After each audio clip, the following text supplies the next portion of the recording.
El despertar de Lucas.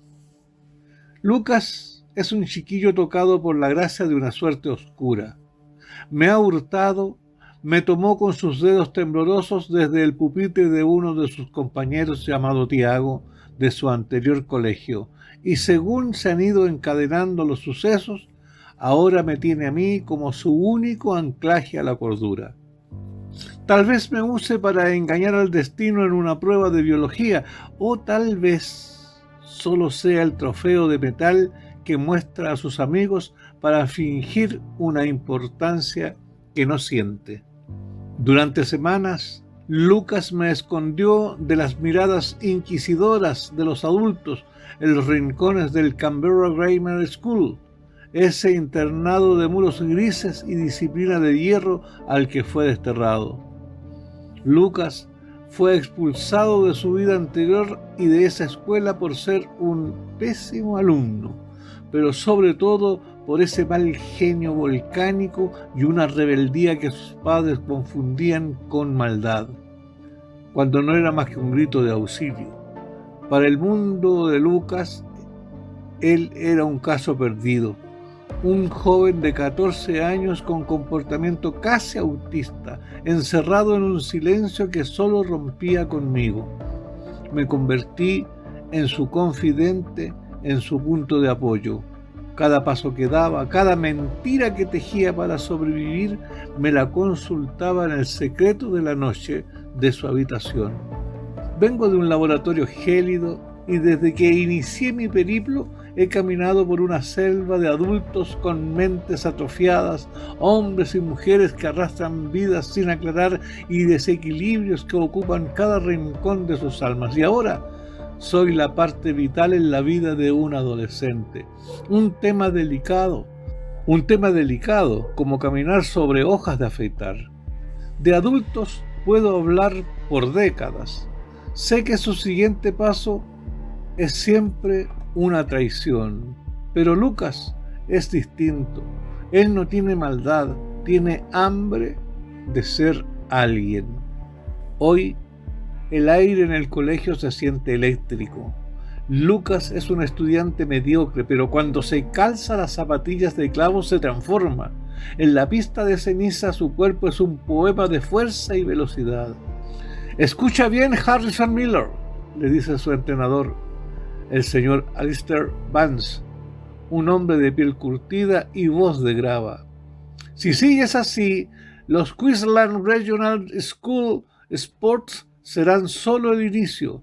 Ganarás los campeonatos estatales de Queensland, arrasarás en los Australian Junior Athletics Championships en Sydney y de ahí los Oceania Athletics Championships, el Mundial Sub-20 y finalmente el Olimpo de los mortales, los Juegos Olímpicos, los que por cierto te están esperando, pero tienes que dejar de correr para huir y empezar a correr para llegar.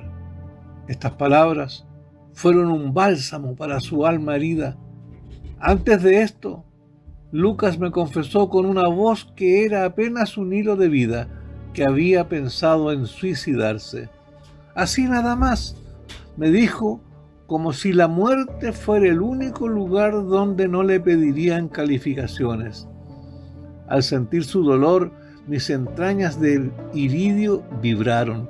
Sentí unas ganas profundas de escribir sin una mano humana que me guiara, de gritarle en el papel que él valía más que sus notas.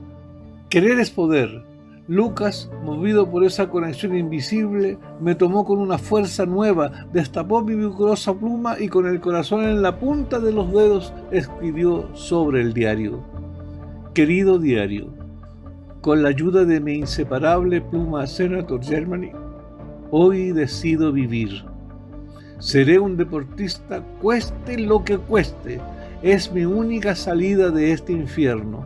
Ojalá mis padres no se enteren. Ellos no entienden que si me prohíben esto, mi vida se apaga. Gracias, mi querida pluma, por ser mi única amiga. Lucas. Para financiar su sueño, Lucas se convirtió en un maestro del engaño.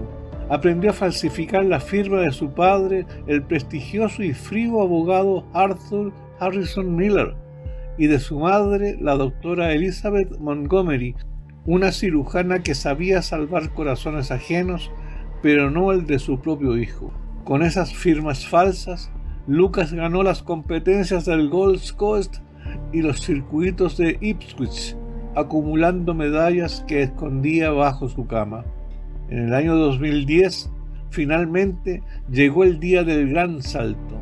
Con un permiso falso y el corazón en la garganta, subió al bus elegante que lo trasladaría desde el colegio hacia el aeropuerto de Brisbane. El bus era un santuario de silencio y ambición, recogiendo a los mejores atletas de la región. El asiento a su lado estaba vacío hasta que, en una parada cerca de la costa, sufrió una muchacha. Era una gimnasta que también iba a los nacionales. Se presentó como Sienna Rose West. Durante el viaje hacia el aeropuerto de Sydney apenas hablaron, pero Lucas sentía una extraña conexión.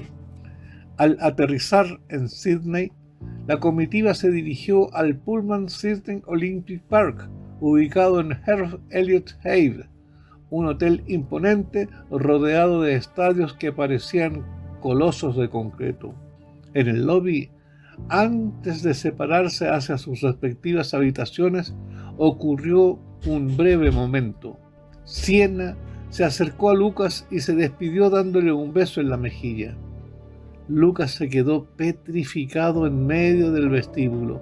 Se sintió ruborizado, pero por primera vez en su vida sintió un placer puro, una sensación nueva que no era adrenalina de carrera, sino la calidez del afecto.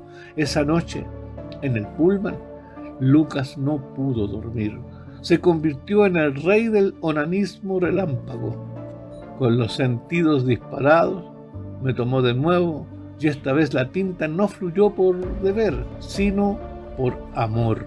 Sienna lo había cautivado y yo, su pluma fiel, supe que esa noche el niño rebelde del Canberra Grammar School había muerto para dar paso a un hombre que corría finalmente por algo más que el olvido. Aquel año no fue simplemente una sucesión de días, fue una combustión lenta y gloriosa. Yo, la Senator Germany, sentí cómo mi depósito de tinta se agotaba y se rellenaba una y otra vez, siendo testigo mudo de una doble vida tejida con la precisión de un cirujano y la desesperación de un náufrago.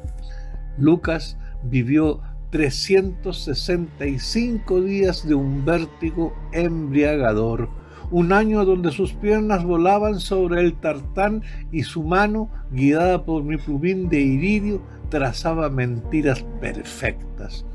La caligrafía de Arthur Harrison Miller y de la doctora Elizabeth, fría, angulosa y distante, cobraba vida bajo mi punta, autorizando viajes, torneos y ausencias que sus padres, absortos en sus tribunales y quirófanos, jamás cuestionaron. Pero mientras Lucas falsificaba el permiso de los adultos, escribía con verdad absoluta sobre el cuerpo y el alma de Sienna Rose West. Era un amor de colisión, un estruendo de hormonas y sueños que desafiaba cualquier lógica de casta.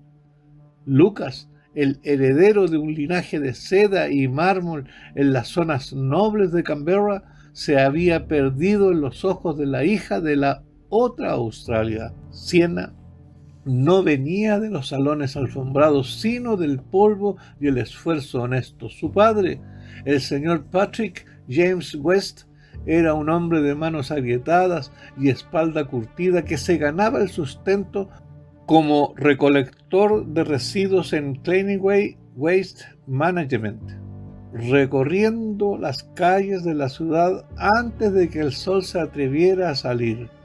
Su madre, la señora Mary Ann West, mantenía el milagro de la dignidad en una pequeña casa de un solo piso, de paredes que crujían con el viento, situada en los bordes humildes de Logan City, en las afueras de Brisbane. Era un hogar donde el espacio faltaba, pero sobraba el coraje. Un barrio sencillo, de jardines sin podar y cercas de madera astillada. En ese contraste de mundos, Lucas y Siena construyeron un puente invisible. Se amaban en la clandestinidad de los moteles de carretera, durante las competencias, en los asientos traseros de los buses y bajo las gradas de los estadios nacionales. Era un amor loco, desenfrenado, sin reglas ni barreras, donde el hijo del privilegio se despojaba de su armadura de rebeldía para ser simplemente un hombre frente a la mujer que lo veía sin juzgarlo. Recuerdo las noches en que Lucas, escondido bajo las mantas en hoteles de paso o en su propia habitación del internado, me apretaba con fuerza para escribirle versos a Siena. Mi tinta se deslizaba sobre el papel con un temblor nuevo, un pulso de vida que nada tenía que ver con la frialdad de los laboratorios donde nací. Dos adolescentes, solos contra el mundo, derribando murallas infranqueables con la sola fuerza de sus manos entrelazadas. Ninguna de las dos familias sospechaba el idilio. Los Miller creían que su hijo seguía siendo el caso perdido, encerrado en su silencio, mientras que los West veían en Siena a la gimnasta disciplinada que buscaba un futuro mejor. No sabían que, en el secreto de la noche, sus hijos estaban fundiendo dos realidades opuestas en un solo destino. Yo, la Senator Germany, lo sabía todo, cada suspiro, cada firma falsificada, cada promesa de libertad. Mi tinta es ahora el único registro de esa revolución adolescente que se gestaba mientras el mundo, ciego y soberbio, seguía girando sin ellos.